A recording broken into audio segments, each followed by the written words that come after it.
Sarvam taridamakyata yatrishtoham tvayanagha janma karma rahasyam me bhavatas-chatmatoshanam.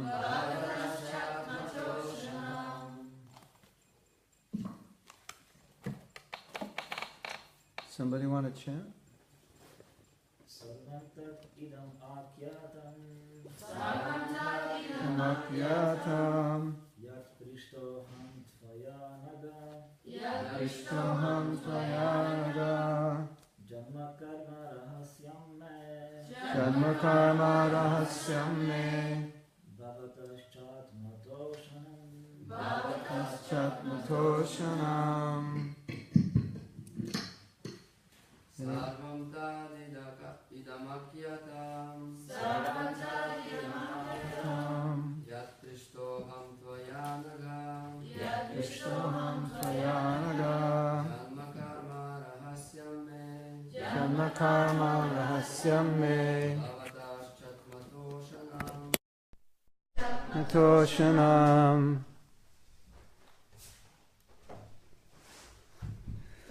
Anyone have it memorized? Because once Prabhupada said we're supposed to memorize it. It was in one temple, we chanted it 3 times and one devotee had it memorized. I just wanted you to feel bad. Now, this devotee is incredible.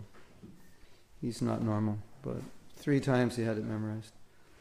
So we'll read the word meanings. Sarvam, all. Tat, that. Idam, this. Akyatam, described. Yat, whatever. Prishtaha, asked by. Aham, me. Tvaya, by you. Anagha, without any sins. Janma, birth. Karma, activities. Rahasyam, mysteries. Me, mine. Bhavataha, your. Cha, and. Atma, self. Toshanam, satisfaction. Translation. This is, for those who are listening out there, this is 1:6:36. O Vyasadeva, you are freed from all sins. Thus I have explained my birth and activities for self-realization as you asked. All this will be conducive for your personal satisfaction also. The process of devotional activities from the beginning to the stage of transcendence is all duly explained to satisfy the inquiries of Vyasadeva. He has explained how the seeds of devotional service were sown by transcendental association and how they gradually developed by hearing the sages. The result of such hearing is detachment from worldliness, so much so that even a small boy could receive the death news of his mother, who was only his caretaker, as the blessing of God. Who was his only caretaker, as the blessing of God. I'll read that whole sentence again. The result of such hearing is detachment from worldliness, so much so that even a small boy could receive the death news of his mother, who was his only caretaker, as the blessing of God. And at once he took the opportunity to search out the Lord. A sincere urge for having an interview with the Lord was also granted to him. Although it is not possible for anyone to see the Lord with mundane eyes. He also explained how by execution of pure transcendental service one can get rid of the fruitive action of accumulated work, and how he transformed his material body into a spiritual one. The spiritual body is alone able to enter into the spiritual realm. Into the spiritual realm of the Lord, and no one but a pure devotee is eligible to enter into the kingdom of God. All the mysteries of transcendental realization are duly experienced by Narada Muni himself, and therefore, by hearing such an authority, one can have some idea of the results of devotional life, which are hardly delineated even in the original text of the Vedas. In the Vedas and Upanishads, there are only indirect hints to all this. Nothing is directly explained there, and therefore Srimad Bhagavatam is the mature fruit of all the Vedic tree of literatures. Srila Prabhupada ki jai. Om Vishnu Padaya Krishna Prasthaya Bhutale Shrimate Bhakti Vedanta Shaminiti Namane Namaste Saraswati Deve Gauravani Pacharine Nirvise Sasunyavadi Paschachita Satarine Mukam Karoti Vachalam Pangolangayate Girim Yakrapatamaham Bande Sri Guru Dinatarinam Manchakalpaturubhyascha Kripa Sindhubhyevacha Patitanam Pavanebhyo Vaishnavebhyo Namo Namaha Sri Krishna Chaitanya Prabhu Nityananda Shuddhaita Gadadhar Shivashari Gaur Bhaktavinda Hare Krishna Krishna Krishna Hare Hare Hare Ram Ram Ram Hare Hare. Srila Prabhupada ki jai.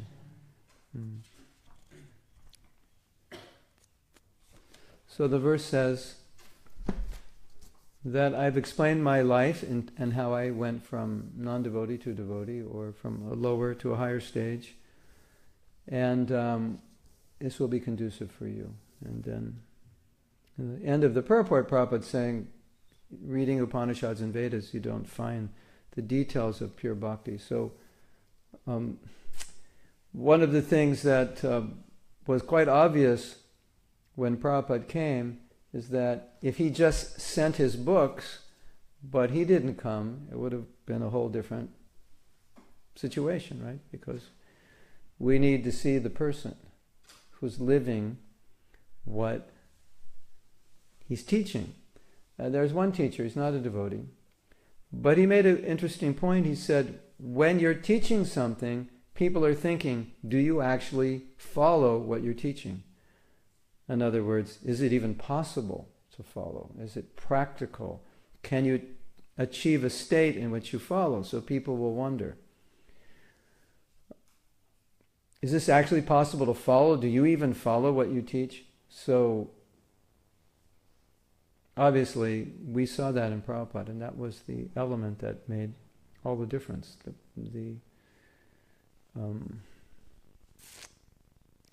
The live Bhagavad in front of us. That was all we needed. And we all wanted to be like him. That was what pulled us. We saw him and said, I want to be like that. Right? So, sometimes we would also hear of Prabhupada's activities, more in terms of the transformation than his household life, how he transformed. And he presented it in a very, you could say, common way, like relatable to all of us, that I didn't want to take sannyas, and I had my wife, my children, and it was difficult, and so forth. And so I can tell you a story how this, how Prabhupada's struggle had helped me tremendously. I had gone to South Africa in 1981, and that was during apartheid. And South Africa was quite far away from the mainstream of ISKCON, and very few people visited there. You know, everyone goes through London, through New York. But South Africa was not on the route, at least in 1981. So it was a difficult situation. There wasn't a lot of association, and when I came to become temple president of the temple, the previous temple president had left 5 months earlier. So it's kind of like what I would call overgrown grass. It wasn't being taken care of. And there were a lot of very strange things going on. And I was, on my welcoming day, they told me that just yesterday a man had come into the brahmachari ashram with a big machete, trying to steal something. Just say, welcome to South Africa. This is what it's like here. So, and how should I say it? Basically, it seemed like the devotees needed association and weren't getting proper guidance, and they'd become a little loose, and some disturbing things were going on. So I was trying to deal with that, and it was extremely difficult. Probably one of the most difficult situations I'd been in up to date. So I was talking to the regional secretary, and I said, this is what I'm going through personally. He said, read Lilamrita. Read Prabhupada Lilamrita. That was his advice. So I read Prabhupada Lilamrita, and I soon realized that Prabhupada was undergoing much more difficulty than I was undergoing when he was establishing ISKCON. And somehow or other, that just shifted me. And I said, if Prabhupada underwent so much more, at least I can undergo this. So it helped me tremendously. And then I think, as we all know, and it became clear at that point, that Prabhupada's Leela, in his struggle to spread Krishna consciousness, was what we needed for our own purification, because we were going to have to do the same thing. And you could say, well, why didn't Krishna just pull out the red carpet and make it easy? My personal realization is, in the early days of the movement, at least where I was, the way we spread Krishna consciousness is that one temple, big temple, would donate devotees to go to a new temple, open a new temple. So basically 3 or 4 of us would go open a new temple. And whenever we got 3 or 4, we'd go open a new temple. And I was on one of those parties. Actually, there were only 3 of us. And opening a new temple with a few people without money is obviously not easy, and a struggle, and you run into all kinds of difficulties. And it was clear, if Prabhupada did it, if the red carpet was rolled out for Prabhupada, then we would say, I'm not going to do this. When the red carpet's rolled out, I'll do it, just like Prabhupada. I want to follow what Prabhupada did. But for us, Prabhupada's example was just go do it. Whether you have money or not, or facility, just do it. So that inspired us. And we did it. And that's how Krishna consciousness spread. I was just thinking this morning, there's a company in America where they move. What do they call them? They're house movers. I forget what you call them. They have trucks and they move anyway, house movers. They move all your possessions from one house to another. And there's a inexpensive company, and it's called 2 Men and a Truck. So you get like 2 college students and some old beat up truck, and it's like, a third of the price. So that's the name of the company. Actually, it's actually a corporation. They just make it look like it's 2 college students and an old truck, but it's actually a corporation. Anyway, I was thinking how we had started Krishna consciousness, 4 men and a mridanga, basically. Well, mridanga and kartals, 2 men in a truck, or 4 men in a mridanga, and then we just go out and chant. And just whatever happened, happened. Find a hotel, get some money, get a place, get an apartment, get some more money, get a house, rent a house. So that's how we did it, 4 men and a mridanga. And we did it because that's what Prabhupada did. So,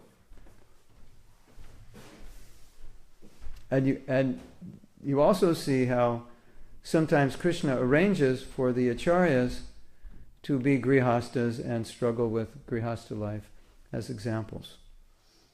So I think Prabhupada set a good example for us as a grihasta. When I was a young devotee, I was very inspired to take sannyas. Now, there's a difference between inspiration and commitment. Inspiration comes and goes, commitment is another thing. So I was not, I don't think I had the commitment or the ability, but I was inspired. So I wrote Prabhupada and said, I'd like to serve you in this ashram. He said, first be responsible grihastha. And he said, I don't want to give sannyas to anyone who's first not responsible grihastha. That's a requirement. I was quite irresponsible, so that was a good instruction for me. And then, of course, the point is that Prabhupada did it himself. He went through grihastha ashram and supported a family and all that before his guru asked him to leave. So he did it right up to the end. And there was a devotee who was having a difficult time in grihastha life, some problems, and they were presenting those problems to Prabhupada. And I forget his exact answer, but the essence of his answer, which wasn't, I don't want to say it was unsympathetic, but the essence of his answer was sort of like, this is what grihastha life is. Kind of like, well, what did you expect? Or what's new? Prabhu, I have this problem, my wife this, my kids this. I go, well, what's new? Everybody has it. So it's kind of, it was a complex problem, and Prabhupada it basically was saying, yeah, that's grihastha life. What else is new? So that meant, Prabhupada saying that meant that's what he went through. He knew, he understood. That's when you're married, that's what you go through. There's these situations. So he was going through those situations. So, and he did it responsibly. So it set a very good example for us. Also setting the example of renunciation. Another time, Prabhupada had said, it's a general statement, he said, if a devotee is willing to go anywhere to preach and not consider how they will live, in other words, how will you get food and how will you eat? You just go out and preach. He said, I will take the dust from their feet and I will put it on my head. We heard that, we went absolutely insane. And we loaded our van with books and we made sure not to take any money, because that way we wouldn't have a place to live or food to eat. I'm serious. We were bona fide fanatics from head to toe.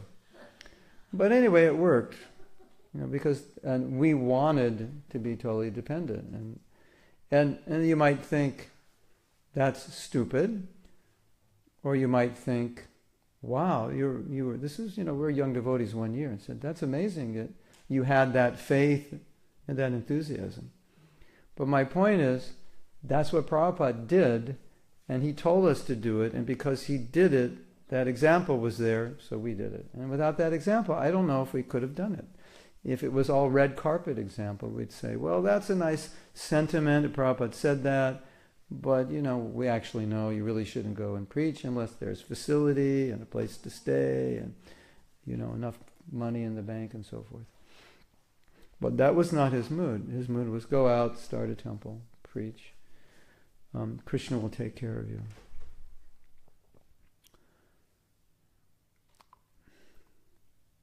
So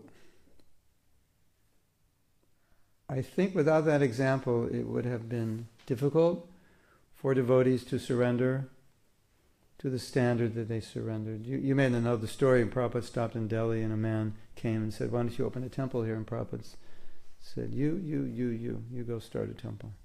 I think Jamuna, Gurudas, Gopal, and one other devotee. And they did it. And doesn't that sound weird? And they didn't have any money. And he just said, get off the train and start a temple in Delhi. So I think for younger devotees hearing that seems like crazy, doesn't it? Okay, Prabhus, we're picking 4 of you. We're going to start a temple in some little town in the middle of nowhere in Ireland. And get your BTG box, put all your possessions in it. Given one, because basically everything fit in a BTG box. So we're going. I was like, okay, all right. It's like, it's just a normal day. So for you, that would sound, that's completely crazy. But for us, that was normal. I'm serious. It was just, okay, you're going here. All right. Shri Radha Govinda ki. So now, if we take this principle and we apply it to ourselves, as we were saying last night, the most powerful preaching is example. And Prabhupada said, community means, we have temples in the city, but community means show what's in the books, show it in your community, your lifestyle. So again, people will come, we'll preach, and they'll think, do they actually follow? Are they actually doing? Or worse, they may see that we don't, and then they'll have no faith, right? So, I think, at least people have told me, when you see older devotees that are still hanging in there, it gives you faith. Especially if they're advanced, especially if they have a taste for the holy name, for hearing Bhagavatam, for service, then you think, oh, I guess it works. You know, it's like if you stick around long enough, something's bound to happen. Something good will happen, right? Urmila said that there was a conversation and someone asked Prabhupada, how long does it take to get a taste for the holy name? And Prabhupada thought, and he said, about 40 years. You know, and I was thinking of my devotion life. It says, yeah, it was around 40 years that I finally woke up to the holy name. And I said, that makes sense. I got a little taste after 40 years or so. Of course, it can come earlier, but I think any senior devotee would say, yeah, you just stick around long enough, something will happen. Something good will happen. You will get a taste. So that gives us faith when we see senior devotees. So these examples are important for us, and they're important for us to give other people. So I just want to go through some points in the purport.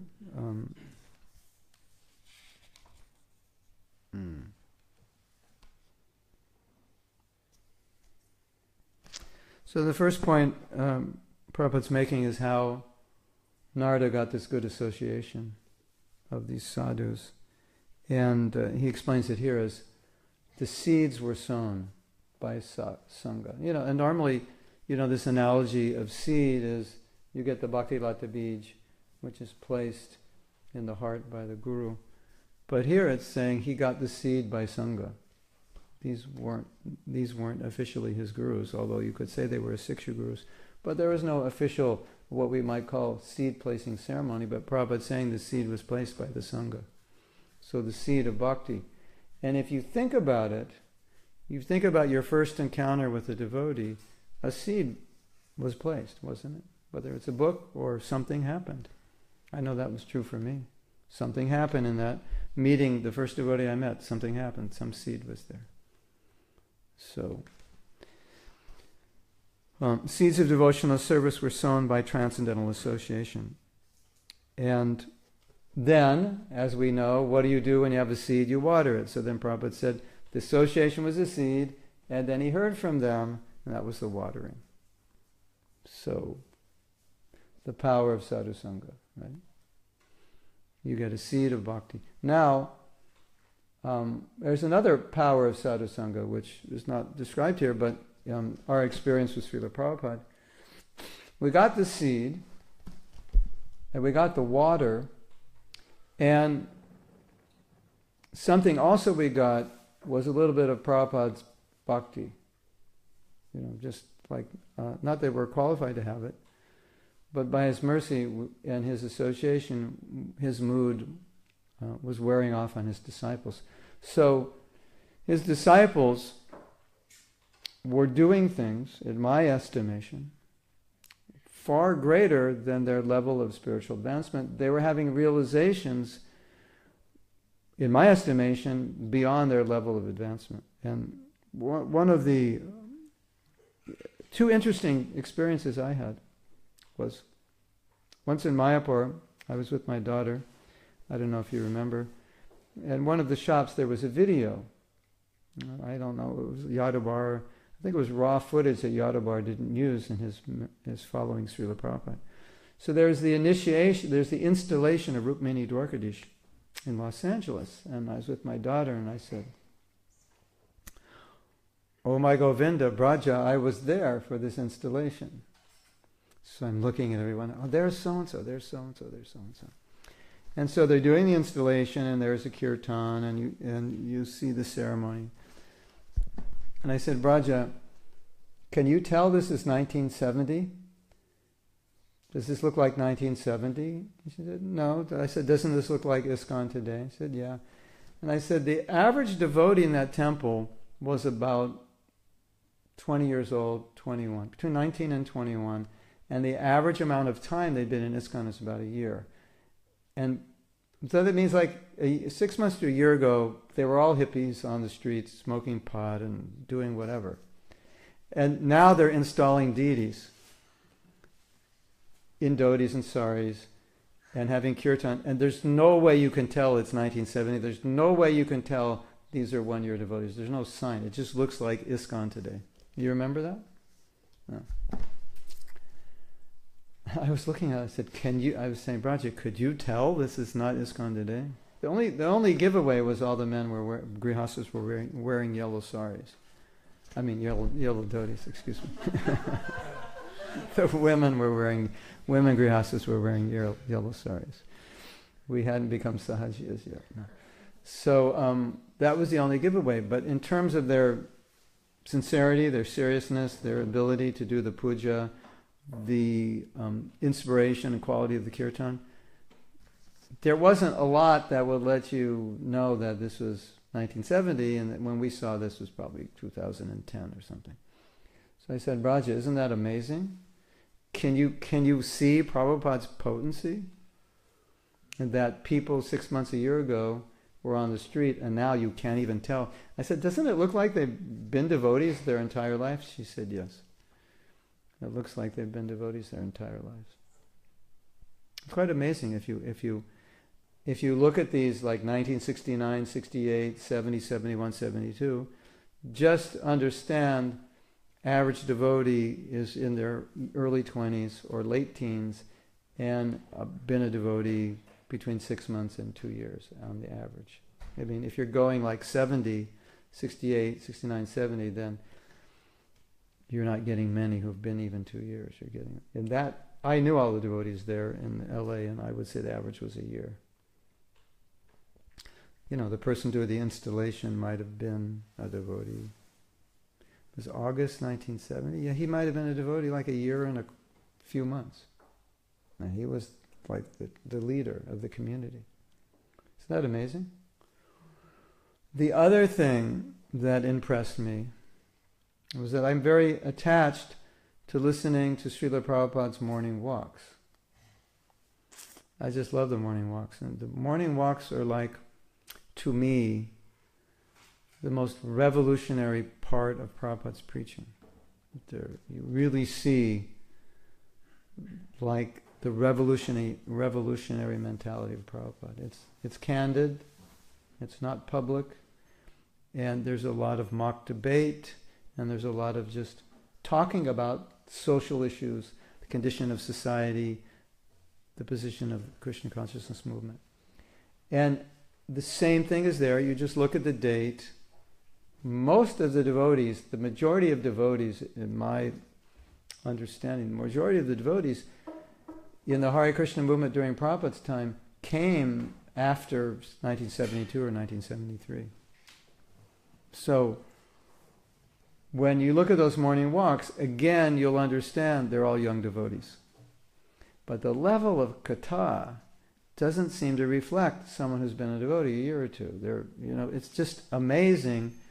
I mean, some things they don't understand, but in general, the level of katha, you can also perceive the level of commitment to preaching, because a lot of it is about preaching, about missionary work, and the level of that katha, of discussion, the realizations the devotees are having, the spirit that they have, doesn't really reflect a person who's been a devotee for a year. It really doesn't. That's the effect of Prabhupada's association. Like your level of desire to serve, your level of realization, all is enhanced by that asanga. So now, understanding that, again, we reverse it, and the same thing is true for us. As we advance, then by osmosis, people can advance by our sangha. So Prabhupada's saying, the seeds. That means we are planting seeds by our Sangha. And different seeds produce different results. So, Prabhupada's seed was, it produced a lot. And whenever we look at our movement and we look at problems within our movement and, we just turn it around and say, well, what kind of seeds am I sowing in the hearts of others by my Sangha? And if I advance in Krishna consciousness, I can sow more powerful seeds. So the real problem is always with us. Just like there are many difficulties in our movement, which we know if somehow mystically Prabhupada returned, which we all have sometimes hope against hope dreams, like a movie, the return of Srila Prabhupada, and he just descends to correct everything. We would know there would be so many changes by his Sangha. Things would change. Anarthas would leave our hearts and so forth. So that's the power of Sangha. So we have to become like that, or as best we can. And that way we'll see that the essence of preaching is really our Sangha. It's really the seeds that we sow. So that's the first point Prabhupada's making. We sow the seeds and then we water them by transcendental vibration. And there's been experiments, I think, with certain kinds of water where plants grow better. So Prabhupada's water the plants were growing quite quickly, weren't they? Yeah. So, then the next point Prabhupada makes is, Narada Muni's 5 years old, but the Sangha was so powerful that even though his mother died, he was like, okay, Krishna's mercy, let's go, let's hit the road. Like inconceivable, especially. Even for an adult, even I was just reading this morning Vishaka's book, and my daughter recommended it, so I was reading this morning. And I turned to the chapter where her father had just died. And I guess she must have been in India, and she went home to be with the family.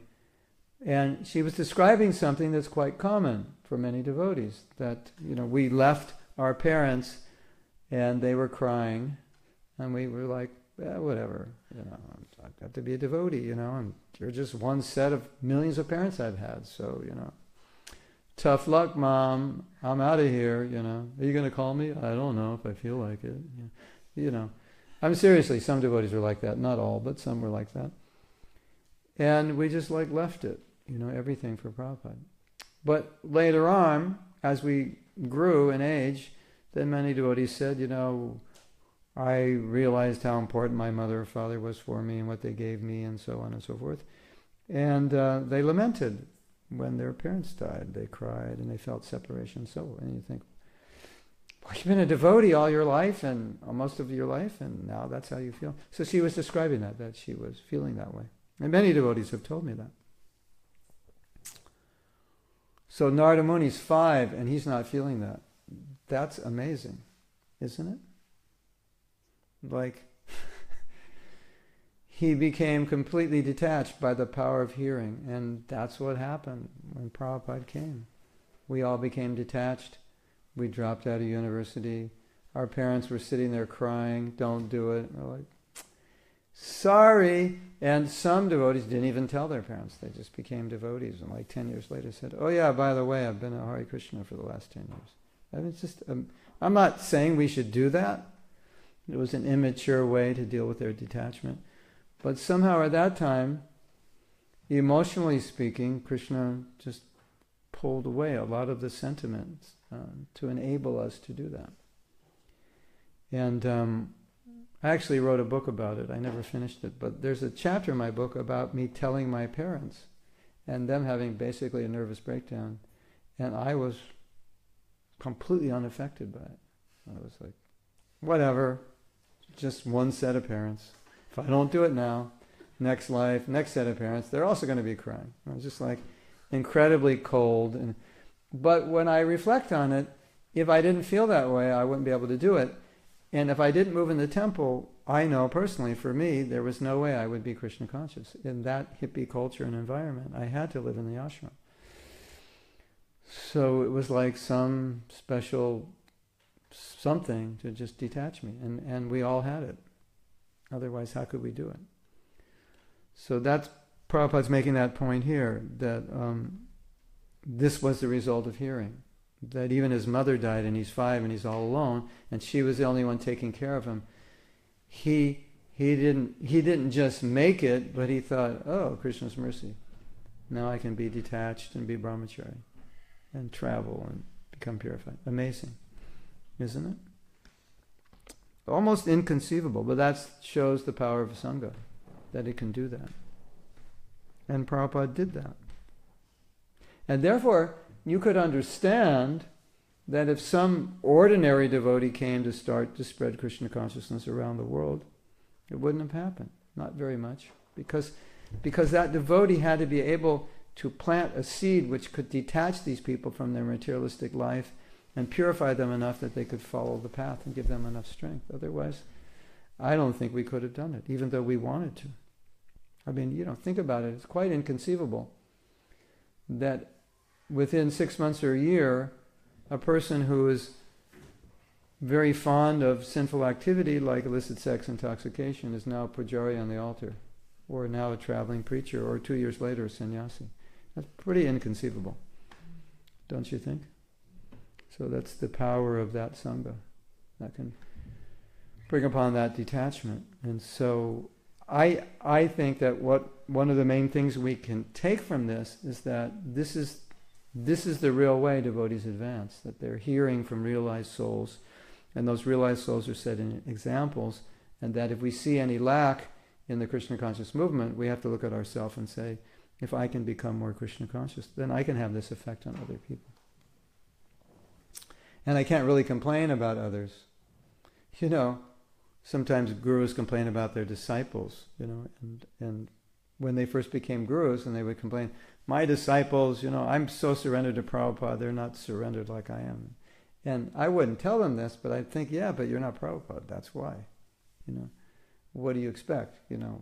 It was easy to surrender to Prabhupada, easier, And people say, oh, ISKCON's different now, it's not the same, disciples are not like this and that. I said, yeah, well, we're not Prabhupada. We, our God brothers, God sisters, they're very advanced.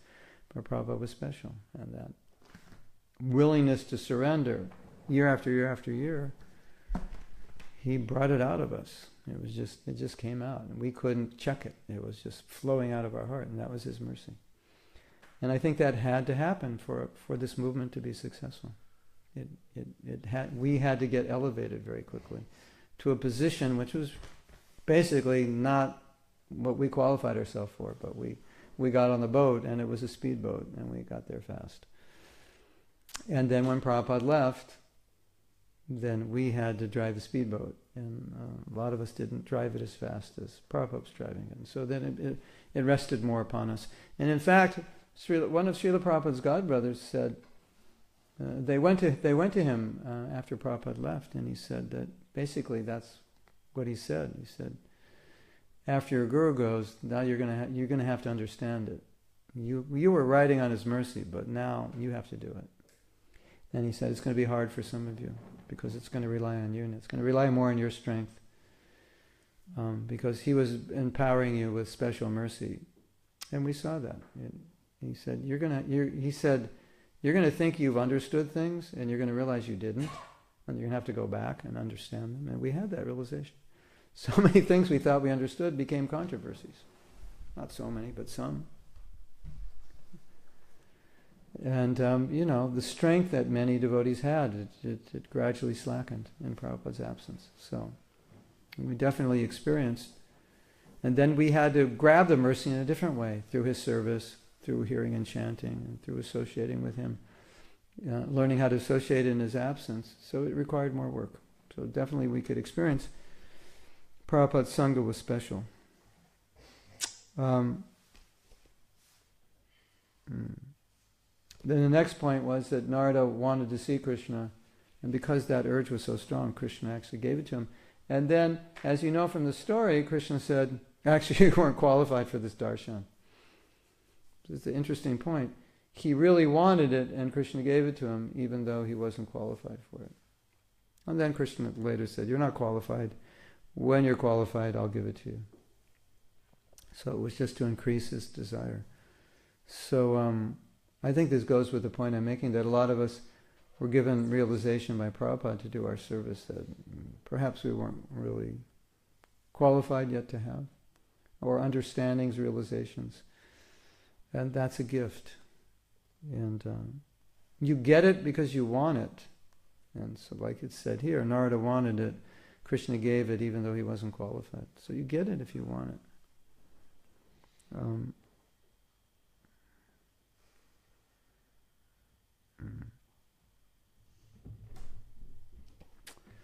Then the next point Prabhupada says, by this association all his fruitive desires are gone. So that same point is that people would come, surrender to Prabhupada, and they just want to serve. Like, amazingly, I just want to do service.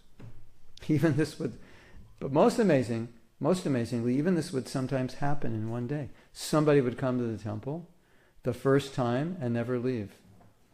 The next day, shaved up, and that same day out on Harinam Sankirtan. And they didn't even know much of the philosophy, and they were distributing back to Godheads.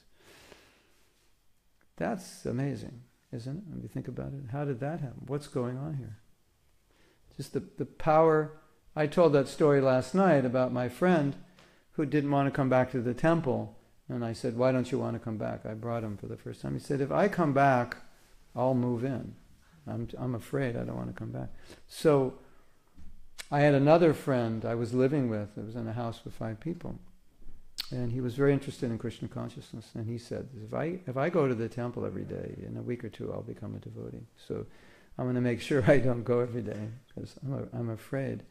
But the point I'm making is, Prabhupada's Sangha was so powerful that it created so much inspiration in just young devotees, that when people would come to the temple, they'd become so inspired that often the first day, you would just come once, and they'd go, okay, this is it, I'm going to do it. Isn't that amazing? You imagine somebody comes to the Sunday feast and they don't leave. And the next they go, shave me up, I want to do this. Now, you could say, probably they were devotees in their last life and Krishna was just sending them to help Prabhupada, and I wouldn't deny that. But there has to be a Prabhupada there, even if you're a devotee in your last life, for everything to just click and for you to do it. There's got to be something there, and to surrender on that level. So that's what happened. It was like everyone was infused with this Shakti, and the environment of the temple was so inspiring that it would have that effect on many people. Surrender everything. Or, within a week or 2 weeks, in my case, 10 weeks. Sureshwar Prabhu told me that he came to the Boston temple and it was snowing or rainy and he had some warm shoes, and when he went to leave the Sunday feast, someone had taken his shoes. So he couldn't leave, so he stayed in the temple and became a devotee. So sometimes Krishna tricks us. But even that, the fact that, he could have got a ride to a shoe store the next day, and but he stayed and became a devotee. So the atmosphere I feel was very much, it was almost, going to a temple was almost like being with Prabhupada, because his Shakti was so infused within the lives of devotees. And it made so many devotees. And then we're out, okay, the next day I'm on Sankirtan, I'm chanting all day, I'm telling people about Krishna, and this is what I want to do. So Prabhupada's saying, his fruitive desires just burned up. So we were seeing that. I mean, you could say that they didn't burn up, they were covered, whatever you say, but still, they weren't acting on them. And that's the definition of pure bhakti, that you don't act on them. So that's what was happening. In a sense, they were pure devotees overnight, because they were dedicating themselves to the mission. So if you define Prabhupada many times, he just said, if your desire is to please Krishna, you're a pure devotee, despite all your anarthas.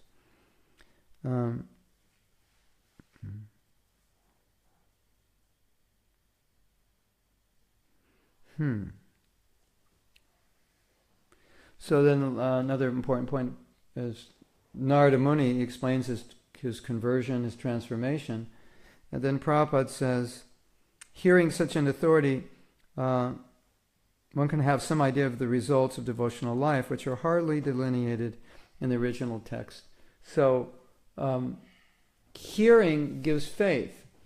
And faith means practically you're believing in something which you don't always have a tangible experience of or realization of. But because you hear from acharyas, you have faith that if I do this, I'll get the result that they're saying will be achieved.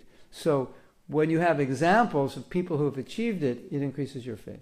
So we say faith increases by association. It increases, many things increase faith. And this is one of the things that increases faith, that, it can be done. Here's an example. Narada Muni did it. And now you might say, well, that was Narada Muni, and I'm not Narada Muni.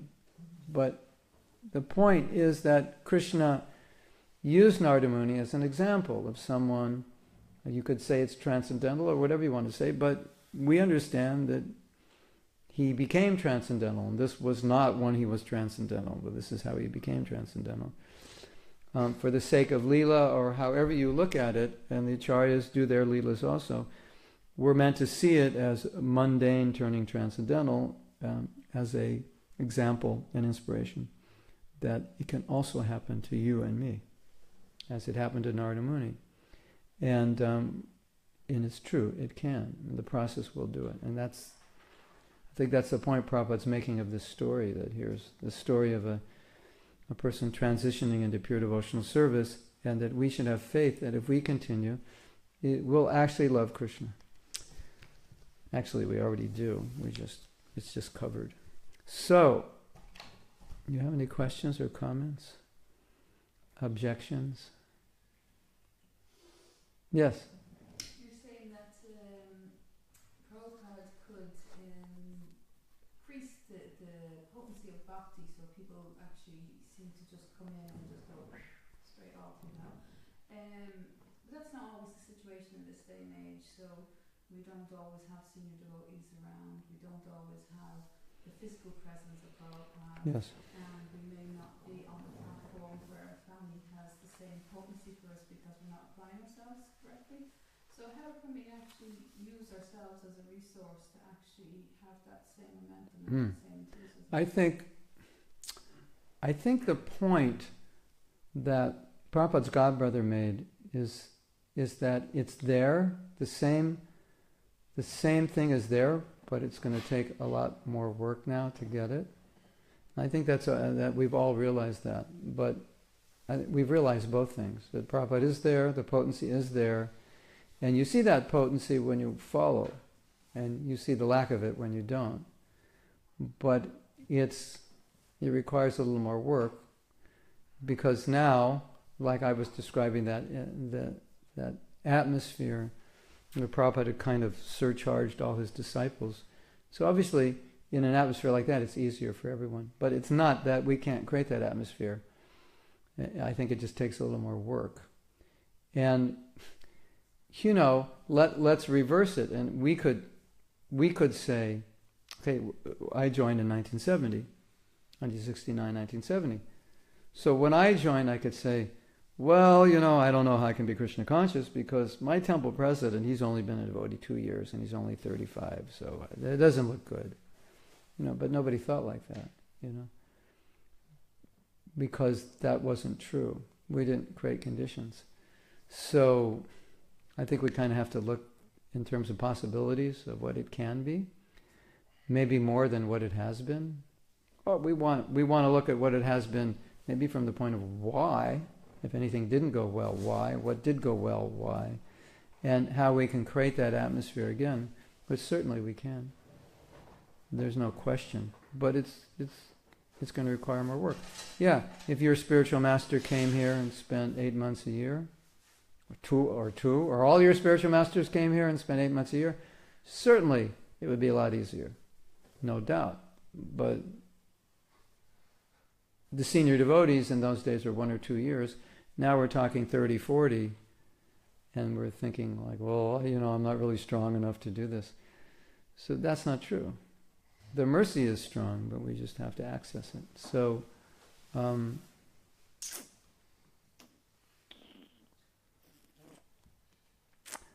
I can tell you my realization. 4 years ago or so, whenever it was, in 1989, someone asked if I'd be their guru, and I said, no, I don't want to do that service, for various reasons. And then again, maybe 6 years ago, someone asked, and I'm like, nah, I don't think so. And there were different reasons. I think different reasons in 2006 than there were in 1989. But anyway, in 2010. But anyway, this person kept asking. It's like, okay, I'll think about it. And it kept asking. I said, go to the GBC. And so I finally did it. Naturally, people, I think, God brothers or devotees in general, would question, well, do you think you're qualified to do it? And I think the right answer is no. And then someone would say, well, if you don't think you're qualified, why would you do it? And the answer is, because your guru wants you to. And if he wants you to and you surrender, then he will qualify you. So that's my realization. And I don't feel qualified, but I do see that Prabhupada's helping me do this service. And so I think whether it's guru or temple president or pujari, or whatever it is, book distributor, I think if we enter it in that mood, that not like, well, things aren't the way they used to be and I can't do this, but as opposed to the proper ways, Prabhupada wants this, so let's do it, put ourselves out, and be open to the empowerment. And then I think we'll all be better off. We'll all do more. And that's just my personal experience practically every day. Because sometimes I'll make decisions or give advice that I look at and I think, wow, that was good advice. Where did that come from?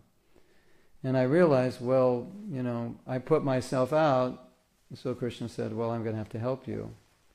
And so, I'll do something or give some advice that maybe the realization was just on the spot. I didn't really understand it until I told that person. Or Krishna allowed me to understand the problem. And I go, how did I understand that problem? That was like complex. And when I said, is this the problem? The person said, oh, wow, I never thought of that. Yeah, that's it. And I go, how did I understand it? And I realized, well, Krishna must be giving me that because I've agreed to do the service.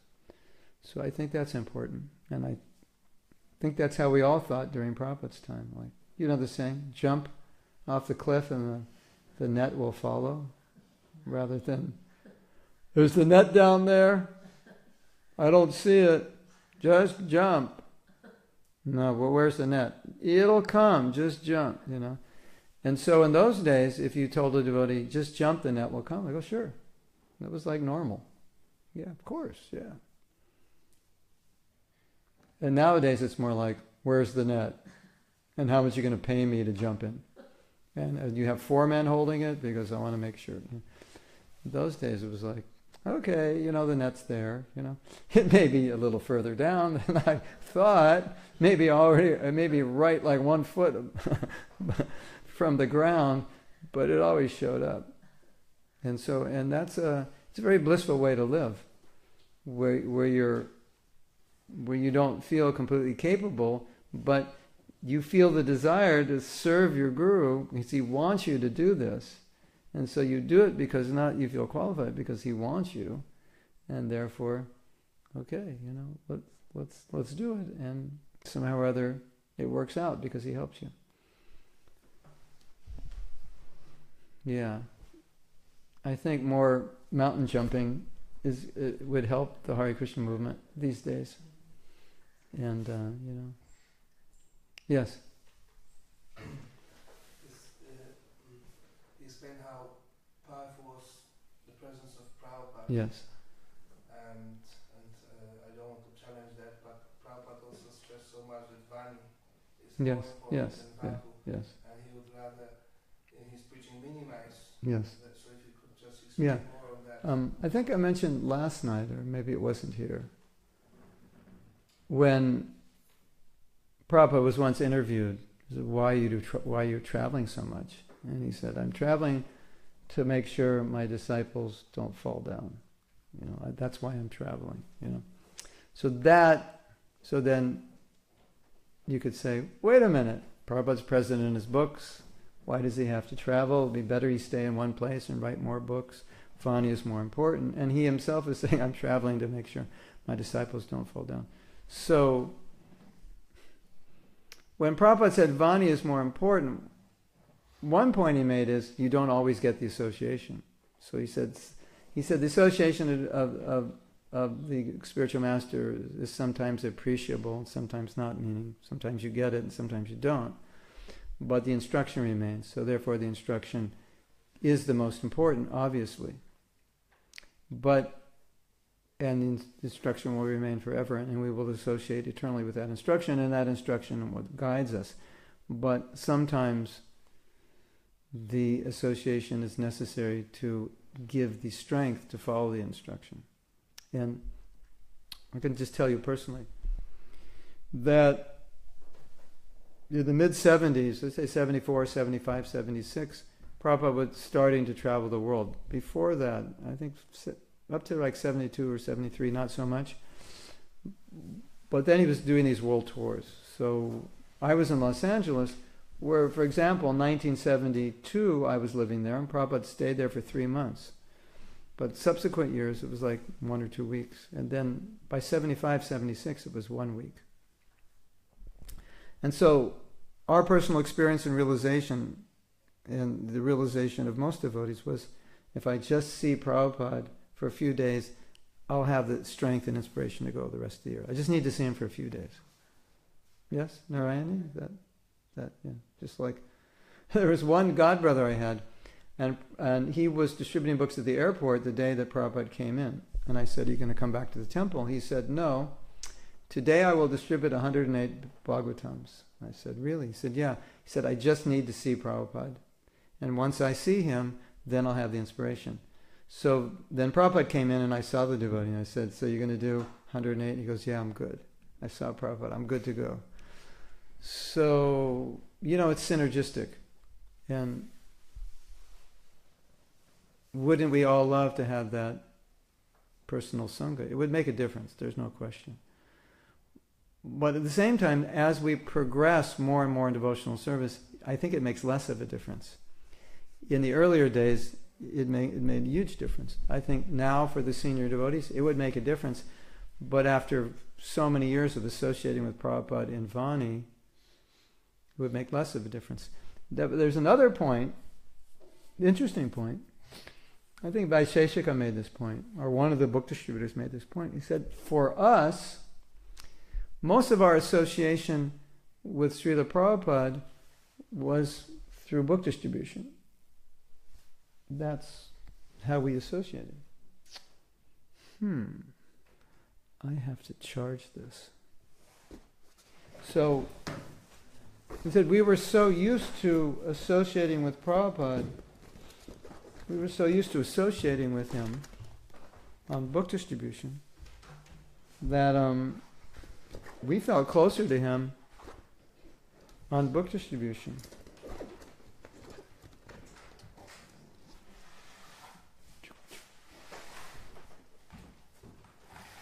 You shoot that in top. We felt closer to him on book distribution. Oh, can I see what it looks like? This one's better because it's closer. Yeah, this is better. So they actually, they say, are you going to stay back and be with Prabhupada? And they said, no, we feel closer on book distribution. So there's also service, that association through service. And Prabhupada saying, I never felt separation from my spiritual master. Is it over here? Yeah. But I never felt separation. Always felt he was with me. That's it's a mature stage of realization. But I think as devotees mature, they feel more and more that association through service and instruction. And a lot of us also had the realization the first time we met Prabhupada and said, we've heard him speak on tapes, and then there he was, and it's like, oh, he's saying the same thing. It's like, is it is it really? It's not really different in terms of instruction, but in terms of personal sangha and how it affects your heart, that's there. You can't deny it. And I think that has caused some devotees to seek out association outside of ISKCON because they wanted that personal sangha. And some of them were not doing well. And that personal sangha saved them. So you can't deny it, but you could argue, well, you should have been able to get that through Prabhupada's books, which most devotees did, and they didn't leave. The majority stayed. But some couldn't, and they needed that. And you can apply the same principle, like we need Sangha. You know, you're doing okay in your devotional service. If you can go to a Kirtan Mela, Sadhu Sangha retreat, something, and get more advanced association, you get inspired, no doubt, right? So I think we should see it synergistically. And Prabhupada's not here, so we seek out the association of more advanced devotees. We need Sangha, you can't deny it. Chaitanya Charitamrita, the root cause of bhakti in the stage of Vaidhi and in the stage of liberated stage. Sangha is the root cause of bhakti, so we don't want to minimize. We don't want to minimize it.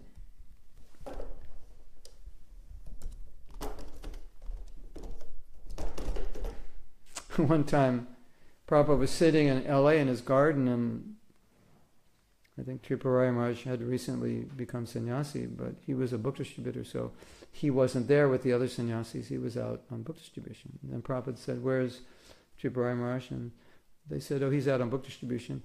And Prabhupada said, "Oh, he's doing more service than all of you." So Prabhupada felt that was, he was really connected by being out on book distribution. And the book distributors, they felt that. Or the Pujaris feel it, or the temple president. We all. I can tell you personally, where I felt closest to Prabhupada was either on book distribution or as temple president, because I had this. It was his temple, and I was responsible. I was felt very close.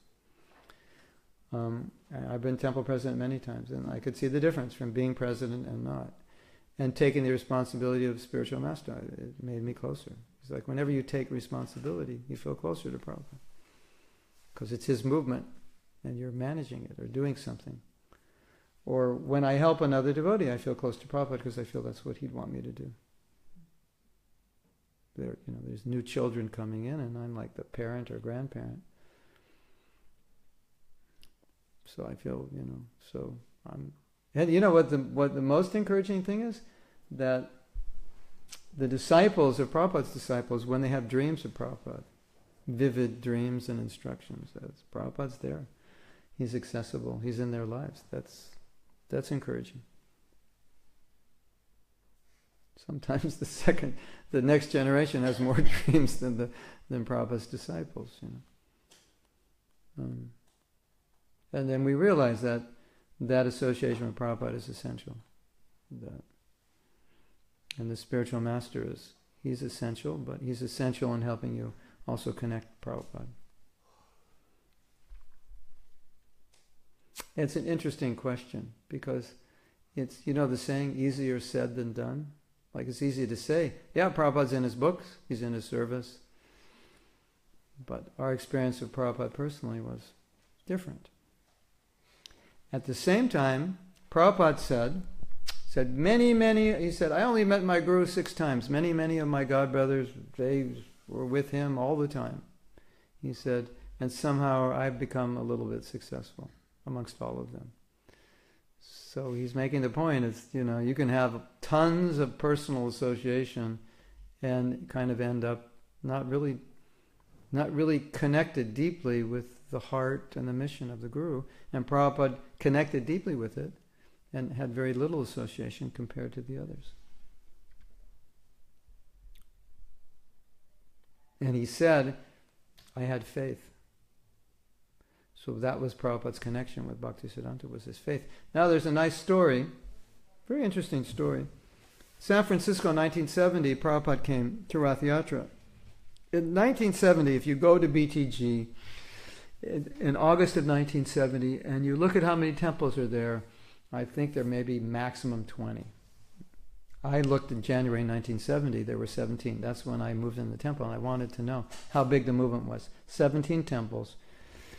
And many temples only had between 4 and 8 devotees. So if you said like even average 20, which I think is generous, there were 300 odd, 350 devotees worldwide in the movement. So it's not a big movement.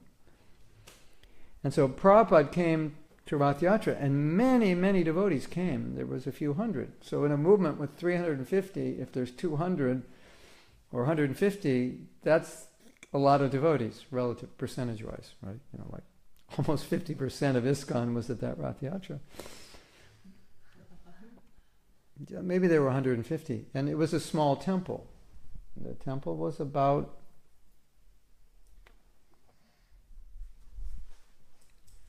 maybe to where that table is, and thinner, maybe this wall to about that table. And it was wall-to-wall brahmacharis in these polyester dhotis, this dyed cloth. So it was really bright, like peachy color, like really bright, and no wrinkles because it's polyester. And everyone had just shaved their head. So Prabhupada, he comes to the door of the temple, and here's, you know, like it's packed. And so, as far as I could tell, Prabhupada was now seeing more brahmacharis in one place than he'd ever seen up to date. This was August 1970. So as I said, the movement had not been that big. And it was like every brahmachari that could get to San Francisco in 1970 got there because Prabhupada was coming, right? So Prabhupada stopped at the door.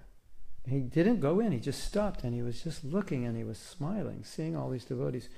And someone took a picture of that. I have never seen, I saw a photo, but I've never seen it in a book. There's a picture, we're all on our knees like this, and I think I'm in that picture, which I'd love to have that picture. It's a classic picture. So anyway, Prabhupada just sat there at the doorway. He stopped, and he was just beaming and just looking at everything. Then he walked into the temple, and this was probably the middle of the day, like between 11 and 12. He walked in, and he sat on his asana, and he chanted, Samsaradava nalalita loka tranaya karuna gunaganatam. That melody he chanted, I remember. It was like, why is he chanting that? He doesn't usually chant when he comes for a greeting of devotees. Narayani, did you ever hear Prabhupada chant that? So I think that was the only time. It's like, like this is curious, right? So then Prabhupada went away, and then the leaders told us that was something that Prabhupada said, which explained why he was chanting that. He said, Prabhupada told us that when he came to the door and he was looking at us, he was so pleased by what he was seeing that he called his spiritual master to come see. Is that amazing? So then it makes sense that he's chanting Samsaradava. Now he's meditating on his guru. So Prabhupada said, I always felt that I'm with my spiritual master. So he's serving the mission. He's jumped off the cliff. His guru is pulling the net. So naturally you feel that association constantly. So I think that's inspiring for us, to take a step beyond our comfort zone. It gets you closer to Prabhupada. And you see how he comes and helps you. And, sometimes I personally, have to do something that's difficult. And I just say, Prabhupada, I can't do this. I need your help. Or I have a plan. Maybe I could do it to this level, but I want to take it to this level and say, Prabhupada, please help me somehow. Facility, resource, intelligence, energy, please help. And maybe someday we'll also feel like that. My spiritual master is with me wherever I go. But I think when you take that step beyond your comfort zone to jump off the cliff, that's when you're always thinking of your guru.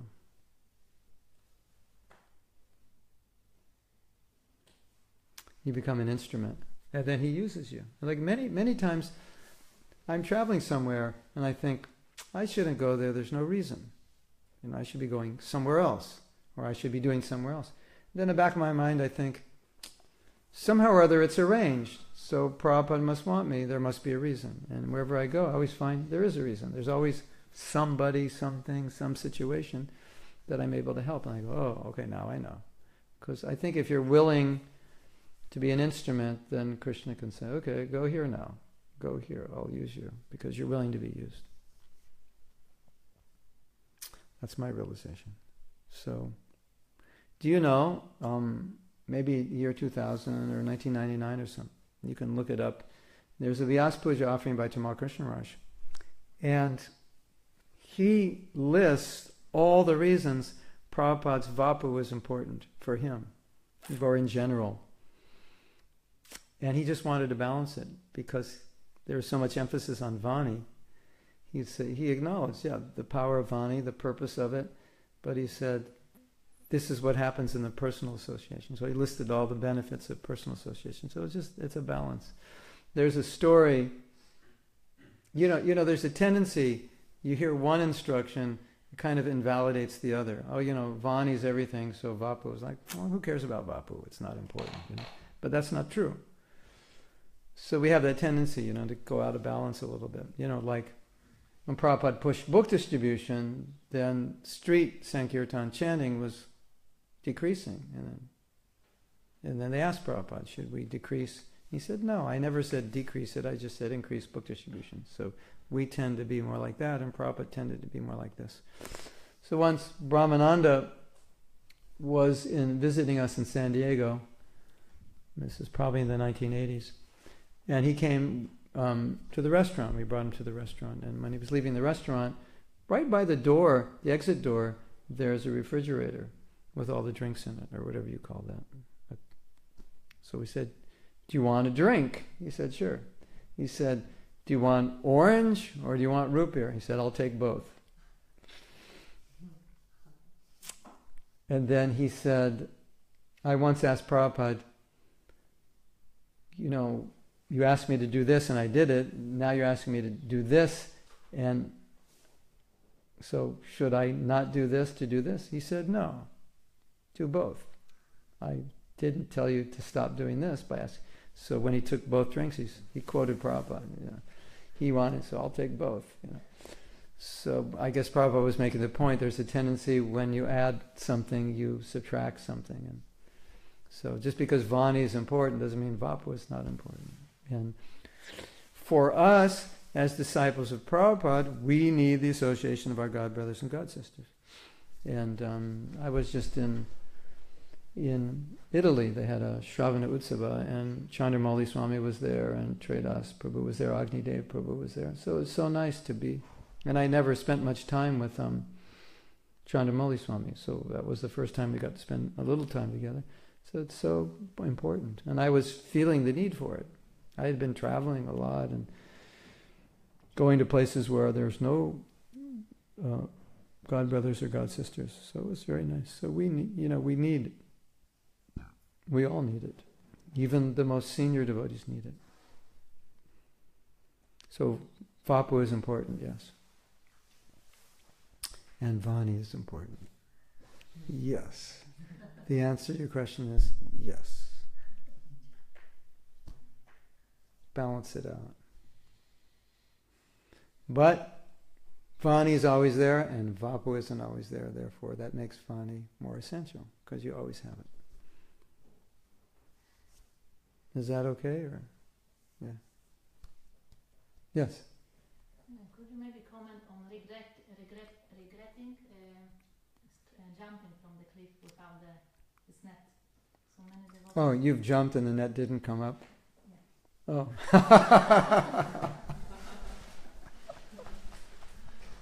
It was the wrong cliff. This is an interesting question because one way you could answer the question is if you don't have faith, then the net giver doesn't show up, and that's the realization of many. The other realization was that was the wrong cliff, and you should have been careful. Maybe you trusted something you shouldn't have trusted. It's only a general answer. But I think also, if you're going to jump the cliff, you have to be willing that sometimes the net doesn't catch you till the end. So while you're jumping, you're losing faith and so on. Or maybe he catches you at the end, but close to the ground, so you actually hit the ground also. And so obviously there are some practical considerations, especially if you're married and have children. You're not only net jumping yourself. You have other people have to land in the net, and so I think in context of what we're talking about, it was mostly brahmacharis. So even if they crash, they're okay because they're just a single person. Single person in the middle of nowhere with no money and nothing. He can always hitchhike back to the temple.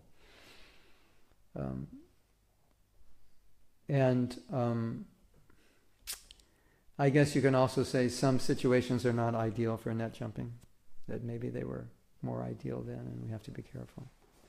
But I think it's true, a lot depends on faith, but it also depends on practical